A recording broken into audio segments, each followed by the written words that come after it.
Hi, everybody.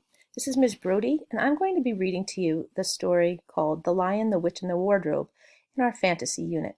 Some of you might be confused as to why it's called Book 2, when normally this is the first book in this series. And I did a little research and I found out that this was C.S. Lewis wrote this book first, but if you order the books chronologically and how the stories happen, there is a story called The Magician's Nephew that comes before it. But most people think of The Lion, the Witch, and the Wardrobe as the story that sort of starts off this whole fabulous fantasy series. So that's what we're going to do, is we're going to read The Lion, the Witch, and the Wardrobe by C.S. Lewis.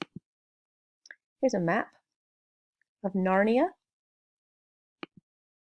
table of contents, and now we'll get started. Chapter 1. Lucy looks into a wardrobe. Once there were 4 children, whose names were Peter, Susan, Edmund, and Lucy. This story is about something that happened to them when they were sent away from London during the war because of the air raids. They were sent to the house of an old professor who lived in the heart of the country, 10 miles from the nearest railway station and 2 miles from the nearest post office. He had no wife, and he lived in a very large house with a housekeeper called Mrs. Macready, and 3 servants. Their names were Ivy, Margaret, and Betty, but they do not come into the story much. He himself was a very old man with shaggy white hair which grew over most of his face as well as on his head, and they liked him almost at once. But on the first evening when he came out to meet them at the front door, he was so odd-looking that Lucy, who was the youngest, was a little afraid of him, and Edmund, who was the next youngest, wanted to laugh and had to keep on pretending that he was blowing his nose to hide it. As soon as they had said good night to the professor and gone upstairs on the first night, the boys came into the girls' room and they all talked it over. "We've fallen on our feet, and no mistake," said Peter. "This is going to be perfectly splendid. That old chap will let us do anything we like." "I think he's an old dear," said Susan. "Oh, come off it," said Edmund, who was tired and pretending not to be tired, which always made him bad-tempered. "Don't go on talking like that." "Like what?" said Susan. "And anyway, it's time you were in bed." "Trying to talk like mother," said Edmund. "And who are you to say when I'm to go to bed? Go to bed yourself." "Hadn't we all better go to bed?" said Lucy. "There's sure to be a row if we're heard talking here." "No, there won't," said Peter. "I tell you this is the sort of house where no one's going to mind what we do. Anyway, they won't hear us. It's about 10 minutes' walk from here down to that dining room, and any amount of stairs and passages in between." "What's that noise?" said Lucy suddenly. It was a far larger house than she had ever been in before, and the thought of all those long passages and rows of doors leading into empty rooms was beginning to make her feel a little creepy. "It's only a bird, silly," said Edmund. "It's an owl," said Peter. "This is going to be a wonderful place for birds. I shall go to bed now. I say, let's go and explore tomorrow. You might find anything in a place like this. Did you see those mountains as we came along? And the woods? There might be eagles. There might be stags. There'll be hawks." "Badgers," said Lucy. "Foxes," said Edmund. "Rabbits," said Susan. But when next morning came, there was a steady rain falling, so thick that when you looked out of the window you could see neither the mountains nor the woods, nor even the stream in the garden. "Of course it would be raining," said Edmund. They had just finished their breakfast with the professor and were upstairs in the room he had set apart for them, a long, low room with 2 windows looking out in one direction and 2 in another. "Do stop grumbling, Ed," said Susan. 10 to 1 it'll clear up in an hour or so, and in the meantime we're pretty well off. There's a wireless and lots of books." "Not for me," said Peter. "I'm going to explore in the house." Everyone agreed to this, and that was how the adventures began.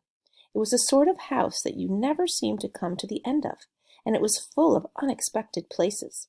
The first few doors they tried led only into spare bedrooms, as everyone had expected that they would. But soon they came to a very long room full of pictures, and there they found a suit of armor. And after that was a room all hung with green, with a harp in one corner. And then came 3 steps down, and 5 steps up, and then a kind of little upstairs hall, and a door that led out onto a balcony, and then a whole series of rooms that led into each other and were lined with books, most of them very old books, and some bigger than a Bible in a church. And shortly after that, they looked into a room that was quite empty, except for one big wardrobe, the sort that has a looking-glass in the door. There was nothing else in the room at all except a dead blue bottle on the window-sill. "Nothing there," said Peter, and they all trooped out again, all except Lucy. She stayed behind because she thought it would be worth while trying the door of the wardrobe, even though she felt almost sure that it would be locked. To her surprise, it opened quite easily, and 2 mothballs dropped out. Looking into the inside, she saw several coats hanging up, mostly long fur coats. There was nothing Lucy liked so much as the smell and feel of fur. She immediately stepped into the wardrobe and got in among the coats and rubbed her face among them, leaving the door open, of course, because she knew that it was very foolish to shut oneself into any wardrobe. Soon she went further in and found that there was a second row of coats hanging up behind the first one. It was almost quite dark in there, and she kept her arms stretched out in front of her so as not to bump her face into the back of the wardrobe. She took a step further in, then 2 or 3 steps, always expecting to feel woodwork against the tips of her fingers. But she could not feel it. "This must be a simply enormous wardrobe," thought Lucy, going still further in and pushing the soft folds of the coats aside to make room for her. Then she noticed that there was something crunching under her feet. "I wonder, is that more mothballs?" she thought, stooping down to feel it with her hand. But instead of feeling the hard, smooth wood of the floor of the wardrobe, she felt something soft and powdery and extremely cold. "This is very queer," she said, and went on a step or 2 further. Next moment she found that what was rubbing against her face and hands was no longer soft fur, but something hard and rough and even prickly. "Why, it is just like branches of trees!" exclaimed Lucy. And then she saw that there was a light ahead of her, not a few inches away where the back of the wardrobe ought to have been, but a long way off. Something cold and soft was falling on her. A moment later, she found that she was standing in the middle of a wood at night time, with snow under her feet and snowflakes falling through the air. Lucy felt a little frightened, but she felt very inquisitive and excited as well. She looked back over her shoulder, and there, between the dark tree trunks, she could still see the open doorway of the wardrobe and even catch a glimpse of the empty room from which she had set out. She had, of course, left the door open, for she knew that it was a very silly thing to shut oneself into a wardrobe. It seemed to be still daylight there. "I can always go back if anything goes wrong," thought Lucy. She began to walk forward, crunch, crunch, over the snow and through the wood toward the other light. In about 10 minutes she reached it and found it was a lamp-post. As she stood looking at it, wondering why there was a lamp-post in the middle of a wood, and wondering what to do next, she heard a pitter-patter of feet coming toward her, and soon after that a very strange person stepped out from among the trees and into the light of the lamp-post. Before I move on, I just want to pause for a second and think how our book started out. Such a normal story, set in a faraway time when it was wartime, and we're definitely in England. And but I'm only on page 3, and it's already taken quite the turn to fantasy, where she walks through a wardrobe, and now she's got a strange person in front of her. There was no back to the wardrobe. I'm starting to keep track of the setting and what it's like. So far, no problems, other than the fact that she's in a strange land. But it's quite interesting, and I know it's a fantasy book. I'm going to keep reading. He was only a little taller than Lucy herself, and he carried over his head an umbrella, white with snow. From the waist upward, he was like a man, but his legs were shaped like a goat's. The hair on them was glossy black, and instead of feet, he had goat's hoofs.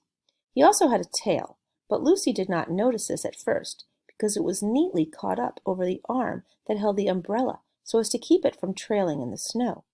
He had a red woolen muffler round his neck, and his skin was rather reddish too. He had a strange but pleasant little face, with a short pointed beard and curly hair, and out of the hair there stuck 2 horns, one on each side of his forehead.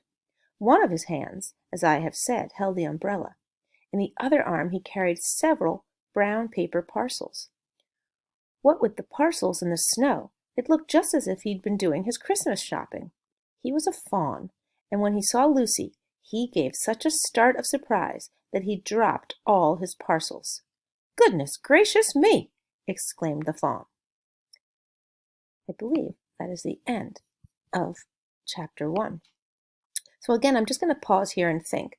I'm starting to think again about my characters, right? I know that there are 4 children, and I would love to have started a little chart to remind myself. I know Lucy, I think Lucy's the youngest, right? Sometimes I get a little bit confused when I start a story. Here it is, Lucy, who was the youngest, and Edmund's the second youngest, and then I know that Peter and Susan are the older ones, and Susan likes to talk like a mother, and Peter was excited to look for birds, and Edmund, would they say, that he gets a little grumpy, he was tired, so I'm trying to keep them straight in my head. I also know a little bit about their character traits, a few. I know that Lucy is inquisitive because she explored the wardrobe, and I know that it's a huge house where they are, where they've been sent because their parents were sent away from London during the war because of air raids. And so I know that again, back to the setting, it's World War II time. But again, I'm trying to keep straight of the things that are happening because things start happening quickly in the beginning of a book. So I'll pause there, and that's where we'll end chapter 1 of The Lion, the Witch, and the Wardrobe.